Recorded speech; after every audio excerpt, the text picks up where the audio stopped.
Hey everyone, it's me again, Brittany, and I'm here today to film a video that I've actually wanted to film for such a long time, and that's obviously reading one-star reviews of my faves. This is exciting. I mean, I've never actually gone looking for one-star reviews of my favorite books. This is going to be an experience because I've quite literally never even seen these reviews that I'm going to talk about. Whenever I've watched videos in the past, I've either skipped over the parts that have books that are my favorites or they just haven't talked about them. I really don't know what I'm getting myself into. I don't think that I'm going to have much of a reaction. I don't think I'm one of those people that will get unbelievably pissed off. I have a temper, but I also know that my favorites have problems, you know? I just feel like most of the reviews I'll be like, I can see where you're coming from. Do I agree? No, but I can see where you're coming from. So that is one of the routes that this video can take, or I'm gonna go the opposite way, where the smallest, tiniest, most minuscule detail that literally should not make me mad will make me mad. Who knows? You can only wait and see. I don't even know yet. I think it's gonna be exciting, especially since a lot of my faves are books that are extremely polarizing. I mean, you guys know I am a Sarah J. Maas stan, so we're gonna probably have to see a couple of those today, and I've never, again, gone looking for these one-star reviews, so it might be awful. But it might be really entertaining too, so I hope you find my pain entertaining. But other than that, I do want to give a quick shout out to the sponsor of today's video, which is Book of the Month. You guys know the drill by now. Book of the Month is this amazingly popular and very fast-growing online book subscription service that sends you a book every single month in one of these blue boxes. They have 5 book picks for you to pick from every single month, and all of these books are new or early release adult fiction hardcovers, and you're getting them for the low price of $14.99, which is the lowest price for any new early release fiction hardcover books. And you can also be sure that these book picks are some of the most exciting books that are going to be coming out for that month. They have an enormous team that goes through hundreds of books every single month, trying to find the perfect ones for their subscribers that they know their subscribers will like. So you can rest assured that a lot of research and detail goes into the books that they pick out for every single month. Another amazing thing about Book of the Month is that their mission is to promote new and emerging authors. So not only are you going to be getting some of the most exciting book picks for the month, but you may be finding your new favorite author, a new debut author, or one that has been around that you just hadn't heard of quite yet. Even with all this research, there's always that what if factor, and Book of the Month has thought of that, and they do have a risk-free skip policy because of this, meaning that any of the months, if you don't like the book picks that they have chosen for you, or if you would like to just save your credit for the next month, you are able to do this and skip that month without any fee or charge. And lastly, Book of the Month has also given me a code for you guys to use to knock down the price even further to just $9.99. So if you use the code MayReads, you will actually get your first box, your first book for $9.99. Really quick, let's just go over their book picks for May. So,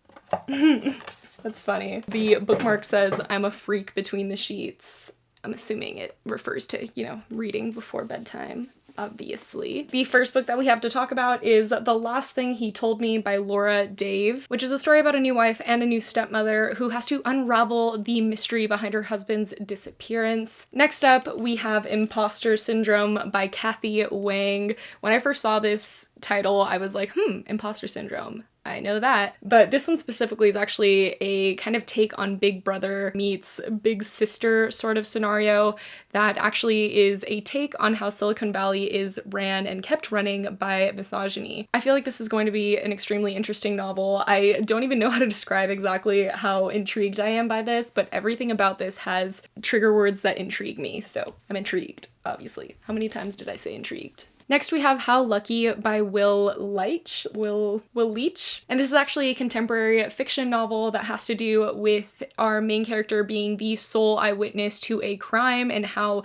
difficult that can be, but also it's somehow funny and heartwarming. So I'm very interested to see how that comes about, because when you tell me it's a crime and being a sole eyewitness, the first things that come to mind are not normally funny or heartwarming. Next we have Things We Lost to the Water by Eric Nguyen, and this is actually about an immigrant family that settles in New Orleans and how they struggle to stay connected to each other as their lives change forever. And this is actually also a debut author, so that's really neat. This last book is probably the one that I am most excited about for their May picks, and that is Ariadne by Jennifer Saint, and this is actually a debut novel, and it's following the myth, the legend for the Princess of Crete, and just, you know, all of the good Greek vibes from it. I absolutely love Greek retellings, and I really like seeing myths kind of like reshaped kind of the way that Madeline Miller does, so I have high hopes for this, I'm not going to lie. So those are the 5 book picks for the month of May, and again, if you did want to check them out and you wanted to get your first book for $9.99, just use the code MAYREADS and just follow the link down in my description. I always leave everything linked down below. So without further ado, let's actually get into the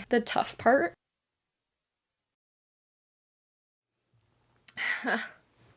Let me tell you guys, let us all have a moment of silence for the 50 minutes of silent video.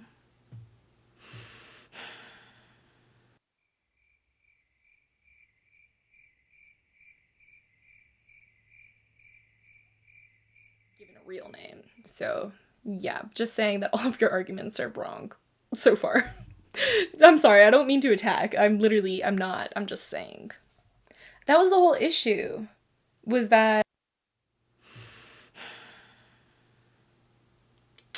obviously, this is a different day. Unfortunately, my audio just cut out. It's just gone. It was, I guess, never recorded. I'm very paranoid now about this audio setup, so I might be checking frequently, and there was no way to recover it. Trust me, I tried every single way. So we're going to talk about 3 different books. Originally, just in case you were curious, we talked about Clockwork Princess, The Cruel Prince, and the spiciest, A Court of Mist and Fury. It was really fun. I mean, in a way. I do want to note my predictions about how the reviews go, but for take 2, I am going to be talking about 3 different books. I was feeling Vampire Academy, Crescent City, House of Earth and Blood, The Host. I wanted them to be ones that I could feel extremely spicy towards because I feel like I need that kind of redemption arc in my soul. And obviously this is all in good fun. Everyone's entitled to not like a book every once in a while. Obviously I have not liked books for no good reason at all, and anyone can do that with my faves as well. I feel like that disclaimer is unneeded in this scenario. Sometimes you just want to like really defend your book even if it's not that good, you know? Obviously there are going to be spoilers throughout these ones, so if you haven't read the books, I would avoid that section. I will leave timestamps down below for each of the different books I talk about, just in case you've read some of them and not others, or just in case you want to see just some of them. But do you guys remember The Host? I was absolutely obsessed with this book when it first came out. Like, I loved Twilight, but I didn't love Twilight nearly as much as I loved The Host. Let's see who wants to hurt me today. Predictions. I think people are just gonna say it was boring. Fair. And the love triangle was overdone.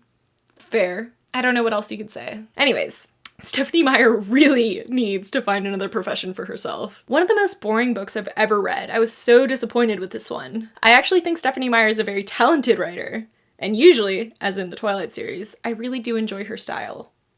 I just could not identify with a species that was supposedly incredibly advanced in evolution, and yet they resembled a creepy crawly insect and needed surgical insertion to their host. Hang on, if they need surgically implanting, how on earth did the first ones do it?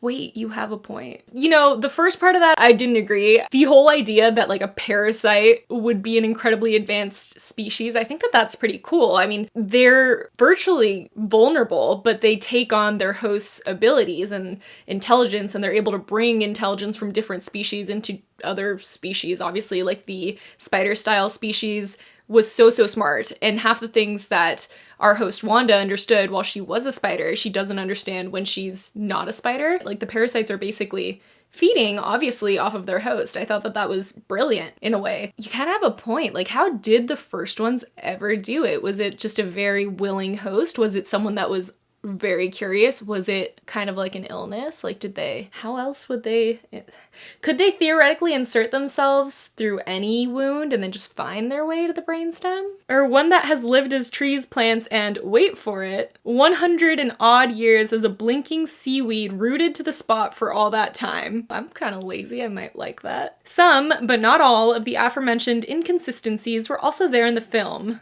Oh, I hated the movie. I'm not gonna lie. Hated it. Liked the silver cars, but that was it. Now, if the book is the same as the film, what I did... Wait. Did this person not read the book at all? Listen, you had a solid point, but now that I've found out that you probably only watched the movie, I'm not giving you any credit. And what I thought was a very different concept was the two main female characters both having such an active part, alien and host, and both having a separate love interest.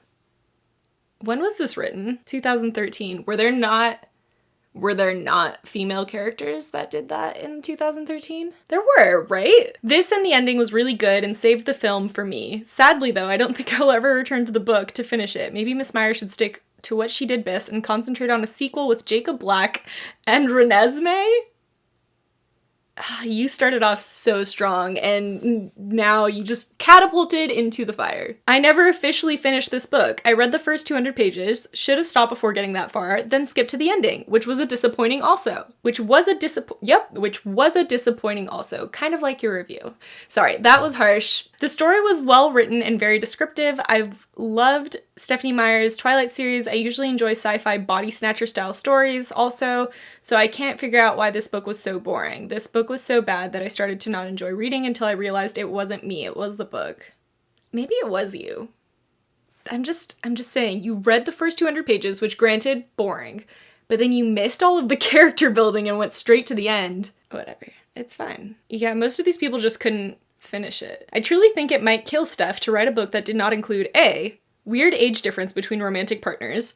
Okay, this is a good point for someone to have brought up because I have come to the conclusion that, in my opinion, like the vampire kind of situation where you are trapped in the mind of someone that is much younger than you, even if you age in years, if your brain can't continue to develop as a vampire, for example, then you are technically always that age, right? Like the maturity level of a brain will stay at whatever appearance you might have. That's at least like how I view it. I know that obviously you can learn, study and things like that, but your maturity and the way you act and what you find attractive will stay the same always. Like when us as humans, as we age, we tend to obviously adjust like what we find attractive to our age group, hopefully. And like when you're young, you like young people. When you're a teenager, you like teenagers. And then now, like, I look at teenagers and I'm like, ew, how could I ever? But when I was also a teenager, I would probably look at like even my boyfriend right now and be like, ooh, that's old. So if you're trapped in a 17-year-old's body forever, wouldn't you always be attracted to a 17-year-old? And wouldn't you also have the maturity of a 17-year-old? That's my theory. Anyways.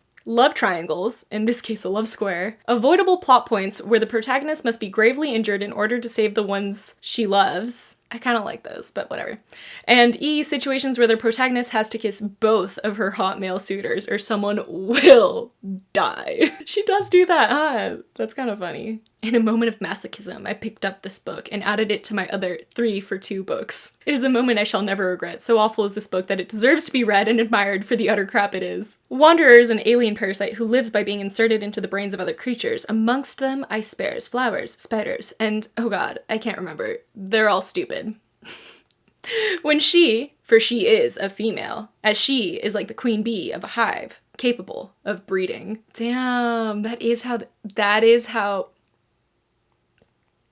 when you're right, is inserted into Melanie Strider, a human who has escaped being infected. She comes up against a strong mind which refuses to back down. Eventually, they travel to a camp in Utah. How she found it, I cannot recall and barely understood. Where she comes across several other humans who spend their days beating her up and generally not being very nice to her. One of which is Jared, Melanie's lover, except they can't have sex because sex is evil and evil is sin. Another human male, Ian also falls for Wanderer / Melanie. Cue lots of not at all realist angst and boring kissing scenes. Eventually, Wanderer decides she wants to die as Melanie is so completely crackers or for some similar reason, so they remove the parasite, stick it in a jar. I'm losing it. Wants to die as Melanie is... Oh, okay. Missed punctuation. Come on, that confuses me. Eventually, Wanderer decides she wants to die, comma, as Melanie is completely crackers, or for some similar reason, so they remove the parasite, stick it in a jar, and wait until they can abduct a young, rather dishy girl to be the replacement body. But it's okay, because the girl had been inserted with a parasite before she had a chance to develop a personality, so really, she was just a sack of organ meat. Honestly, I'm not kidding, that's the book in summary. That really kind of is. Meyer is incapable of writing. I said it with her previous books, and I shall reiterate it until I die. Why is it that her female characters never have female friends or female family members around them? Alice was a female friend. She just wasn't around a lot, was she? Melanie was kind of like a friend. She was just in her head. Why is it that our male characters are interchangeable to the point of cosmic indifference? Wow. These are kind of funny. I saw something about dragons. Skip this book. I think it was supposedly for adults, but it's written for pre-teens. Pre-teens. The aliens mentioned, as well as other names, are outright ridiculous, and the given names, seaweed, dragon, spider, bear, don't fit at all. E.g., the spiders have 3 segments, scales, 3 brains, and 12 thin legs. It's just like a million legs. Lots of eyes. That's, I don't know. But weigh as much as a cow and built, well, yeah, like they were giant spiders. They weren't like our spiders. Have an imagination. Come on. Had she called them mega ants, that would at least make sense, but not spiders. On the planet of the dragons, rather spitting jelly beans. Jelly beings. The air is supposedly so thick that it's nearly like jelly. That is not air anymore. No, have an imagination. Come on, that is air. Like, the reason that we perceive air as the way that it is because that's all we've ever known, but why would another planet have to stick to those rules? I mean, yeah, maybe they don't call it air on that planet, but now that she's in Melanie's mind, she calls it air, you know, because that's just the atmosphere, I guess. Is that what you want? This and other passages makes me wonder whether Meyer has any life experience. How would you have life experience on a different planet? Have you been on a different planet? Have you been in a different system where there's other life beings and other ways that they survive? I don't think so. None of us have. If any of you have, I'm curious. Anyways. Furthermore, it is annoying how she shoves at the reader how good the protagonist. Her humans lack common sense, apart from the demonized ones, and we are constantly reminded of how bad humans and how good souls are. Stupid name for this parasite. I think they gave the name themselves because they're like, we don't want to be a parasite. We're the soul that's entering this empty husk of a body. They don't see it as, you know, stealing someone's soul. Would any parasite really? You could say in a weird way that humans are a parasite on the earth and we don't call ourselves that, you know, like we feed off the earth and we steal all of its resources to get bigger and better and ultimately are kind of destroying it, as a parasite does, but we don't call ourselves that, do we? I'm in a weird mood, I'm so sorry. By the way, the Mighty Whitey and Mary Sue trope is again strong here. Mighty Whitey. Oh, they have a cute picture of a dog as their, you know what? Everything that you said is forgiven. I love that picture. Is it your dog? You're probably not watching this. Tamara rated it bleh. That was it. Okay. If you guys didn't know this about me, this is long before I had a booktube, long before this era of my booktube. I was a huge fan of Vampire Academy. I should have known then that I wasn't gonna ever love the classic romances, you know? For this, I expect a lot of gripe about the relationship that starts to form between Rose and her teacher. I get it. Yeah, that's wrong. It's wrong. But I loved it. I still do. Obviously, problematic books, people should point them out. People should know that things are problematic and know that that's not something they should mimic. But I think that having problematic books is still fun to read, and that's okay. You know, sometimes people like to read the problematic stuff, know it's problematic, absorb that, not carry it into their own lives, and just, you know, have some fun with it. Let us messed up people have some messed up things, I guess, you know? This is funny. This says, disclaimer, I wrote this 5 years ago and I was 15. Also, I curse a lot, I'm assuming. If you can't handle poorly based criticism and or swear words, don't read it. I'm excited about this. I was 15 when I read and reviewed this book. I obviously didn't like it, partly due to its translation into Swedish and partly because I just didn't like it, and that's okay. Honestly, I hated it. I hate it. I can't stand it. Rose, the whiny little bitch, leave Lisa alone. Wait, that's reminding me of like, leave Brittany alone. Not me, Brittany Spears. Anyways. Christian is cool. Facts. Rose was just jealous. I stand by that. God, I really dislike her. It was boring. No, irritation can't be that boring since I was imagining myself strangling Rose. That really can't be dull. Anyways, I thought the author used the word sexy way too many times at one page. It was sexy here, it was sexy there, and it was sexy in space. Did they? Maybe that has to do with the translation into Swedish. I just didn't like it. It wasn't at all like I expected it to be. And by the way, I read it in Swedish, which might have done something to it, but I don't like the story, which does not change when you translate it. Fair. Sorry, but I wouldn't recommend it. But a big but here, I do like the US cover of the books. That's my kind of bad review. I'm the same kind of bad reviewer. I'm like, I just didn't like it, okay? Just leave me alone. But I do also really like the cover, so I think that's okay. I think we should let some people just hate things just because, and to still collect it because it's pretty. It's a little bit vapid, I'm aware, but I mean, the writing style is definitely immature. And the characters and plot were underdeveloped. I can see that. Oh, this is gonna be funny. I can feel it. Being a middle school teacher, I am constantly looking for more books to put in my classroom library. That is very noble of you, first of all. It is important to include a variety of genres in this library, and I love to read just about anything. With all of the emphasis on vampires recently, I chose to read this book by looking at other readers' reviews, because its primary audience is YA. I'm pretty sure I read this when I was in middle school, so that's fair. I thought that it may be a good fit for my library. Not! I dislike this book for these reasons. It is poorly written. Fair. Every paragraph contains at least one swear word, often the F word. That's a lie. Not every paragraph. You're embellishing. You're exaggerating. Before I was halfway through the book, the 17-year-old main character had her shirt off making out with a boy, and her best friend had gone all the way. Okay, let's be honest. I feel like this is a middle school teacher for a private school. I went to a private school, so I feel like I can say these things. But come on. Come on. I definitely read this in middle school, and I went to a private school and I was still not surprised. 4, the best friend is a... Oh, okay. Trigger warning. Like, actually, I'm being serious. For self-harm. The best friend is a cutter and cuts herself whenever things go wrong, which is often. I don't think I liked her tone. If she had said that that made her uncomfortable because she was worried that her own students might try the same techniques, I could understand that, but the quotations around the phrase and the way that other things are being phrased make me highly uncomfortable. I don't think that it's a matter that you can just brush off in that way. It's a serious matter, and I'm annoyed. Number 5, the only character that is actually developed is the main one.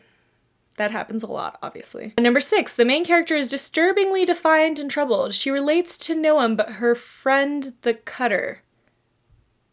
Lori, I'm not sure if you're cut out to be a middle school teacher if you're gonna be this much of a judgmental person with absolutely no insight into what, happens in teenagers' lives. Well, how long ago were you a teenager? Let's be honest. Number 7, I read to the end thinking that the story must develop into something good because of the reviews. It never does. This is a really lame story about a really disturbed, sexually deviated young girl. How old are you, Lori? Tell me the truth. You're about 60, aren't you? This book is definitely not worth reading, and defiantly. You teach middle school with that vocabulary. It's defiantly, not definitely. And defiantly does not belong in my classroom or in any school library. This was definitely in my school library, and I went to a Catholic school. So apparently my Catholic school has looser morals than this lady. Fantastic review. Scary that this is marketed as YA. What do you mean? It's literally about teenagers. What do you think teenagers do? Young adults are teenagers. What do people believe that young adults do? In all honesty, do you believe that they sit around and braid each other's hair and just talk about how boys are icky and how to deal with emotional trouble in a healthy manner? No. Yeah, thank you, Lily. The fact that you dislike the book because Lisa cuts really outraged me. I don't like this review. This review just kind of annoyed me, like, very deeply. To be fair, this was written about 7 years ago. I'm just hoping that people have kind of learned and grown since then, but I feel like people haven't, People still just view so many mental illnesses or anything like that as just other, and it's really frustrating because, oh no, you're uncomfortable because the character is doing something because of their mental health. Imagine how uncomfortable the character is, or the real person, obviously. Characters are technically not real, but you guys know where I'm coming from. Anyways, let's go on to the more funny things because I'm annoyed. I couldn't stand the lead female. I hated that letting vampires feed on you was addictive and gave you a high. I thought that was actually probably one of the most realistic parts. Like, why else would humans ever let vampires feed on them if it wasn't, like, an enjoyable experience? I don't know. That made the most sense to me. I came across the F word several times. Oh no. Maybe the book got better, but because of those things, I just didn't want to continue. It really didn't hold my interest, and I didn't care about anyone in the book. That's fair. How is every single person in this book stupid? Did the author not have ink to write in brains? Also, why is this so hyped? I don't understand. I'm not gonna lie, they are pretty dumb, but I was also very dumb when I was a teenager, so, I mean, still currently most of the time. I actually kind of like this because this is that other perspective of it. Lazy plot and poor treatment of mental health, self-harm, and sexual abuse. That's true. I think that that's like the other perspective because yes, the one person is mad because those things are being shown. This person is mad because they weren't dealt with appropriately. And that's 1000% true. You're correct. It should have been dealt with better. I don't know if I should read ones from 9 years ago. I feel like just times have changed so much in that time. Well, let's just see it. This book perfectly sums up all that is wrong with growing up in America and with the current trend of young adult books. The premise of the book basically assumes the following. It's okay to be a bitch because being means I'm spunky and cool. I'm sure they meant because being mean means I'm spunky and cool. I can treat everybody like dirt as long as I have one real friend. Even if you don't have one real friend, what's gonna stop you? Boo-hoo, people are mean to me because I'm different. Yeah. My problems are the most important problems ever because they're my problems. Yeah, any single person is entitled to feel like their problems are the most important problems ever because they're their own problems. Imagine living in your own head and just being like, you know what, let me think about the world first. No. Within reason, but I think that's okay. And in the end, the author makes a belated attempt at humanizing the characters, allowing their woefully whiny issues to be set in a broader, more urgent sense, in my opinion, far too little, and at the risk of sounding like the protagonist, totally way late. So much that I want to punch something. Okay. I was looking for something similar to Twilight, and this was not it. I'm glad that all the characters were described as hot or not hot, so I could keep track of who the good guys were. Roasted. Got about half into this one and realized it was a cliche-ridden, badly written, predictable, and dull. I guess I am going to have to steer clear of vampire books for a while. Clearly, Twilight has brought all the talentless bandwagon-jumping hacks out of the woodwork. Particularly squirm-inspiring is the clueless, aggressive, I don't take no shit from no one adolescent narrator. Enough with the teeny bopper wangst already. You read a young adult book marketed for young adults. I'm assuming you're not a young adult, only from the slang teeny bopper wangst. Yeah, it's gonna be teeny bopper things. It's about teens. Oh my god. People, I think, have grown as reviewers, and I can at least appreciate that from this experience. Okay, wait, I know there was a scene between Dimitri and Rose, and no one's mentioning it? Oh wait, I just saw age bracket. This almost made it to the started reading but never finished shelf. Shouldn't something billed as a YA novel be a little less disgusting? I need to start a finished but skimmed a lot shelf. I would have died if my daughters had read this in middle school or high school. I read this in middle school. I hate the kind of book that portrays teenagers as sex-obsessed punks, and that's what they all were at the academy. I think it's fair that not all teenagers are, but it's unfair to say that all teenagers aren't. I know way too many amazing teenagers to appreciate books that knock the whole age bracket. Okay, this person obviously is a mother. Teenagers are not gonna show their whole selves to you. They're just not. Like, what teenager is gonna be like, hey, I'm a sex-obsessed punk? They're not. They're gonna show you their best side, obviously. This is making me sound bad. I was not a bad, like, teenager or kid or anything like that, but I definitely showed my best side to my friends' parents because I wanted them to like me.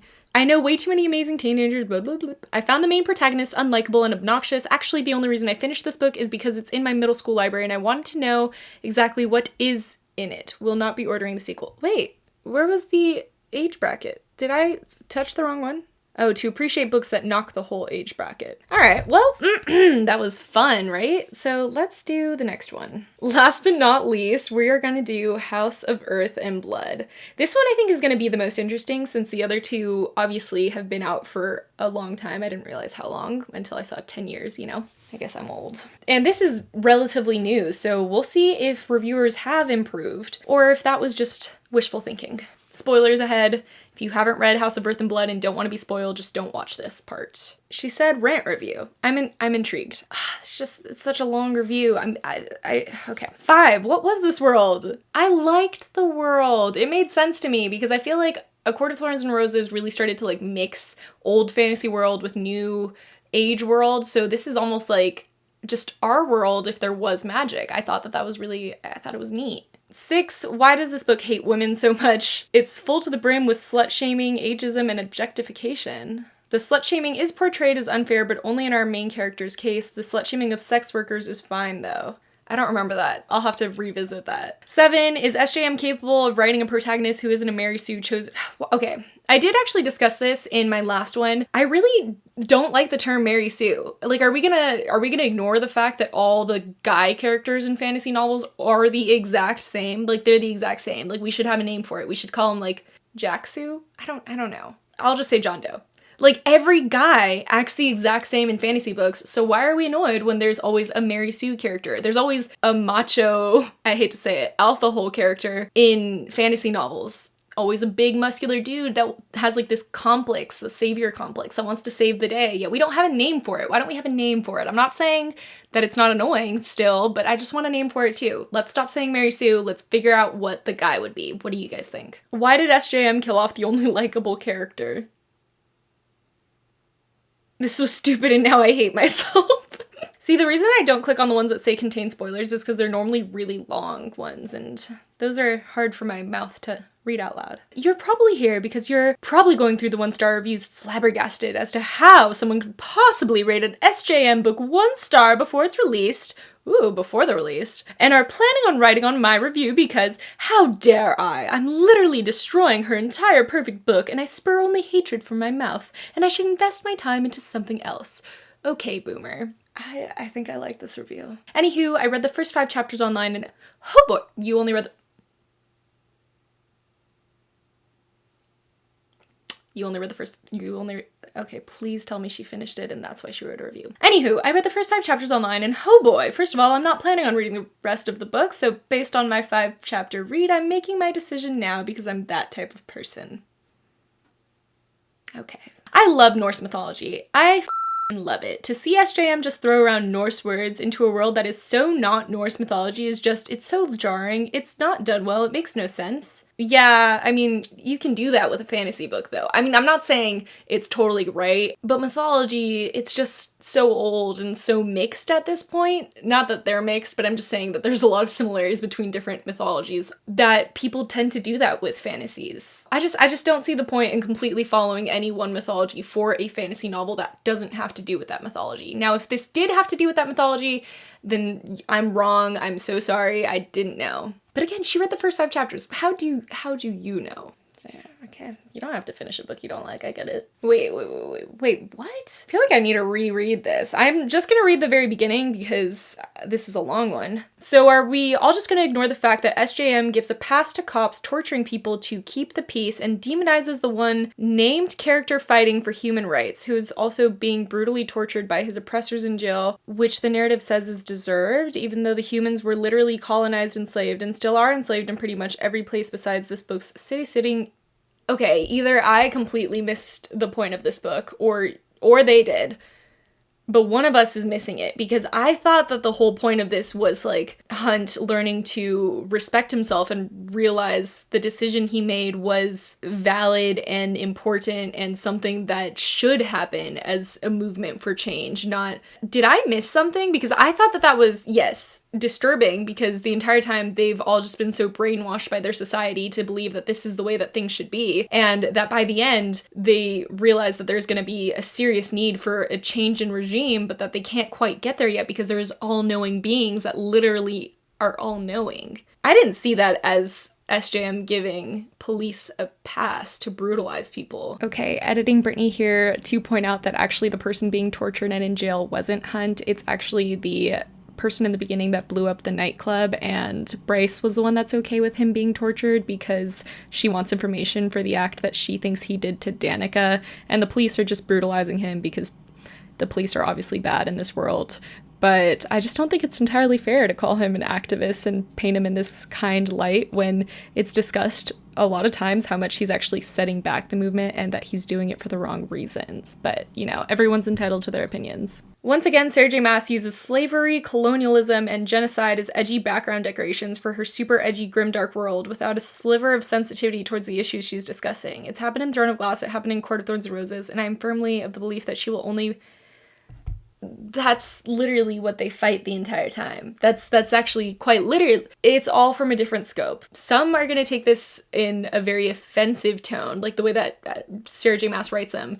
I have seen it in the opposite way because it always seemed to me as though they were fighting against this form of oppression. And yeah, the main characters are kind of wrapped up in their own dilemmas, so it's not like she's giving a thorough objective stance and historical outlook on what is going on in the world. They're normally wrapped up in their own heads, which is fair, I think, for any human. We're all kind of wrapped up in our own heads, I believe. To say that they never address that and to just say that Sarah J. Maas is being like, colonialism is great, I don't know. I think that a lot of times when you already dislike an author, you're going to go into things with a biased perspective. You're going to look for things that verify and validate your own points, and vice versa. I love Sarah J. Maas, so I probably go into her books with the intention to validate my own opinions, and people that hate her books do the exact same. I guess if we all meet in the middle, then that's probably more of the true nature of her books. I just think that she's not a perfect person. She might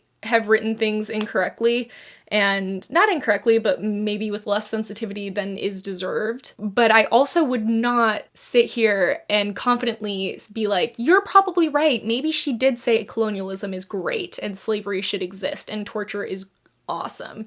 I think that that's an unfair statement that maybe potentially is being validated because you're looking for signs for that to be validated because you don't like her work, and that's fair. This was awful. Between the excessive use of the terms male and female, the useless slut-shaming, the LOL so edgy drug use, I can't do it. I can't handle characters constantly baring their teeth and losing breaths. I also heard that there was rep in this book, but I didn't see it. It wasn't significant. I am angry I wasted my money. I mean, Bryce is dealing with the fact that she's half human in a world that hates humans.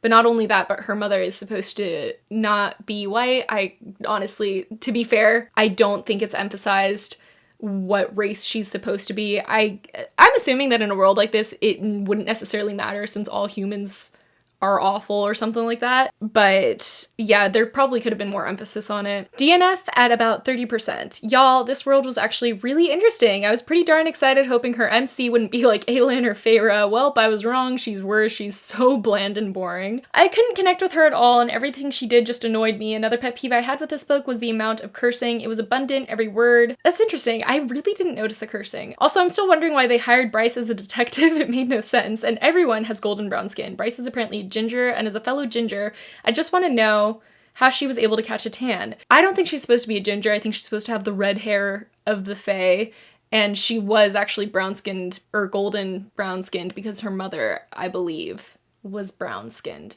I don't remember if her race was ever emphasized. Damn, they really do just be publishing anything these days. Is Maas able to write anything new? Go girl, give us nothing! Wow, this is, all caps, I'm intrigued. This is one big did not finish because at page 371 I stormed down my apartment hallway and proceeded to vault my book at the couch because Sarah J. Maas really made me read about a character wanting to suck toast. What this makes me think of, because them saying write a LGBT character, I have the feeling that Sarah J. Maas is one of those authors at this point that people so avidly hate that if she did wholeheartedly write an LGBT character, that she would almost get more hate. I'm not saying she shouldn't do it. I'm saying she should still do it, but I am noting that even if she had her main character be LGBTQIA, people would be more mad at that, I believe. At least the people that were already mad at her would be more mad because they'd be like, you have no experience to write this from. What do you guys think on that? I just think sometimes you hate an author and no matter what they do, you're gonna hate them. That's effect. Toxic masculinity, slut-shaming, and misogyny. Let's take slut-shaming first. Bryce is openly a sexual person with multiple partners, which I can respect, but she is continuously called a slut and a whore by Sabine and other characters. It isn't shut down. She doesn't shut it down herself. Hunt does it aggressively and it takes agency away from Bryce. I don't actually believe that that's a fair take. I think that we see Bryce have a lot of trauma. We see her very much not respect herself as a person, and that's not to say that she was sleeping around because she didn't respect herself. No.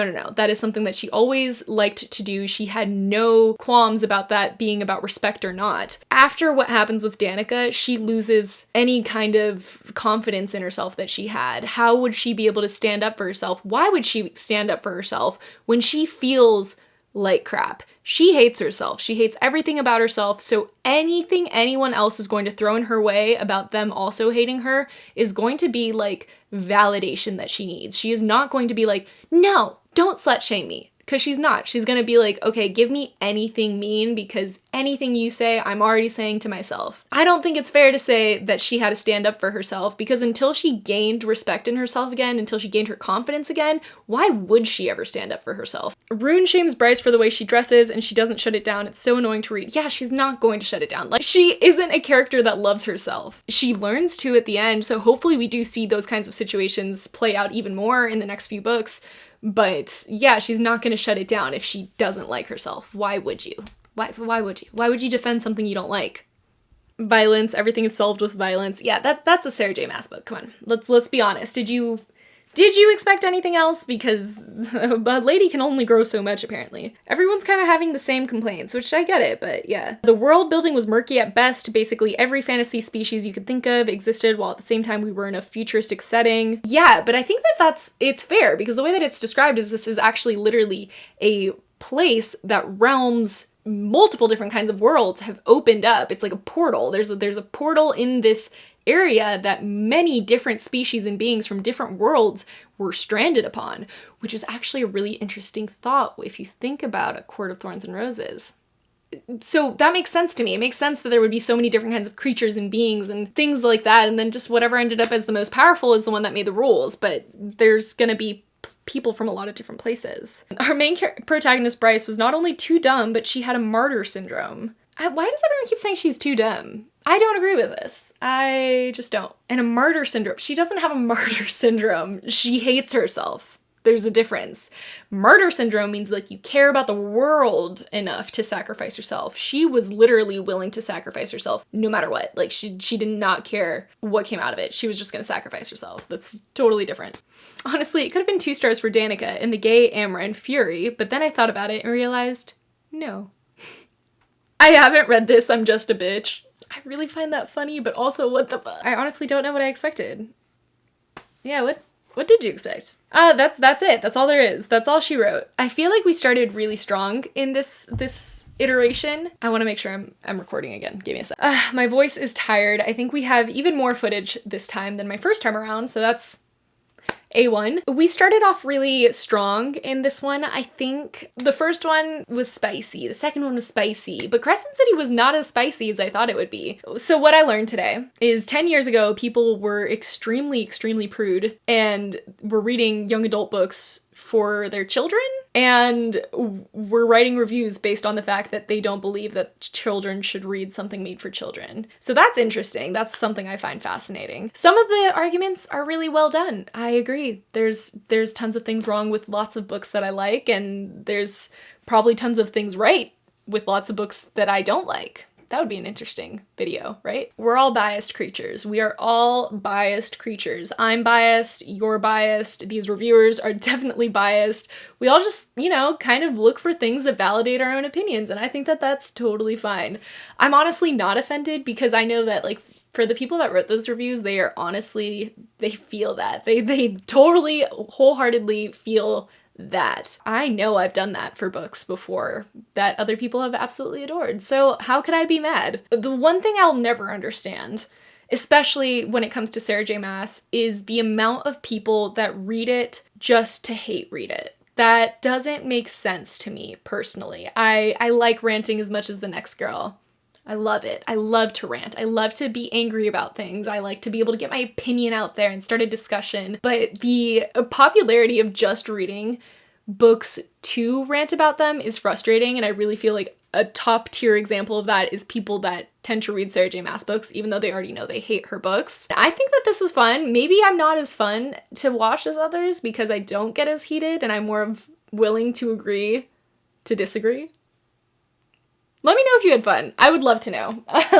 I'm praying that all my audio is in this one. But again, thank you to Book of the Month for sponsoring this video, and thank you to you guys for bearing through it with me. I feel like there were definitely times that I got actually angry, and I'm no fun when I'm actually angry because I'm just like quiet. But there were other times where I wanted to debate. I like debating. Let me know if you guys would ever want to see 1-star reviews of the books that originally I reviewed, so that would be A Court of Mist and Fury. I really want to do that one again. I had a lot of good discussions. Same with Cruel Prince, and then Clockwork Princess, but we'll see how we would end up doing that. But that's gonna be it for this video today, guys. I love you all so much. Thank you so much for watching, and I will see you in my next one. Goodbye!